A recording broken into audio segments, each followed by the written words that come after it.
טוב, תראו, שיתוף ציבור הוא חלק מהתפיסה שאנחנו מציגים לא לטובתכם, אלא לטובת התהליך. אני רוצה שתעצמו את העיניים ותשאלו את עצמכם, אם היה שיתוף ציבור אמיתי בעת שפצעו את ההר וחפרו את מנהרות הכרמל, לא היה קם מישהו מהציבור ואומר, אולי בהזדמנות הזו קומה מעל וקומה מתחת נכניס את הרכבת ונשקע ולא צריך איזה שהן מלחמות רציניות. אבל כשאנחנו אדוניו של הציבור ואנחנו לא מקשיבים לו ואנחנו עושים שיתוף לכאורי כי יש לנו פרופסורה ודוקטורט ואנחנו יודעים בדיוק איך צריך להתנהל שיתוף ציבור. יש דבר אחד שאנחנו לא יודעים, זה איך להקשיב לציבור, איך לדבר איתו. כל אחד מקצועי וכל אחד בטוח שהוא יודע את התורה. אז אנחנו באים אליכם ואומרים לכם ככה, לא רק בתחום הזה, לא להתבלבל. בכל התחומים, בעיקר בסדרי עדיפויות לתקציב, אנחנו באים לשנות את שיטת הניהול קונספטואלית, הכסף הולך אל האזרח, ולכן אנחנו רואים בשיתוף כלי עבודה יוצא דופן. איך אתה עושה את זה? עכשיו, מאוד פשוט, זה לא מורכב. עכשיו אני רוצה לדבר איתכם על שיתוף ציבור בנושאים שאתם הופכים אותם לנושאים הכי חשובים, ואני הופך אותם לכלי קבוע עם הציבור. קחו את מילהן ההנדסה.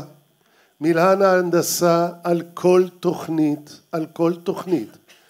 אגב, אני כראש עיר מודיע לכם שהוועדה לתכנון ובנייה לא תתעסק במרפסות ולא תתעסק בכלום. היא תתעסק באיך מצליחים לבנות פה שכונות חדשות, נכונות, יפות.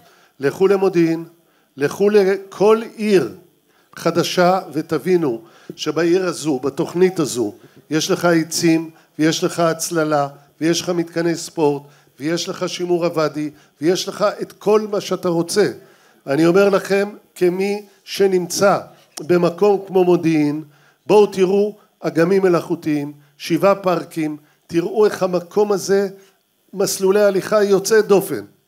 הכל ממקום של תפיסה משתפת, חכמה, שוב, נוסחה של תשומת לב ומשאבים.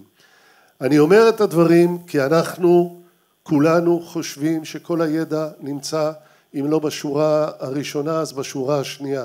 אתם לא שם. הידע שלכם הוא מצוין, הוא חשוב, הוא תורם, הוא ערכי, אבל אין לכם את הידע בביצוע. הביצוע הוא במקום אחר. הביצוע הוא אצל הרשות. הביצוע הוא אצל הגורמים המקצועיים. אתם צריכים להשפיע בשיתוף מלא, רציני, בהידברות. התוצאות יהיו קיצוניות לחיוב. מה שקרה בחיפה עם המטרונית זה אסון שהפך את העיר למקום אחר. אתם יודעים כמה עצים יש בהדר? אתם יודעים כמה עצים יש בעיר התחתית? אתם יודעים כמה אנשים לא עמדו על הרגליים ואמרו זה מפגע, זה סביבתי, זה הופך אותנו למשהו אחר? אף אחד לא. תודה.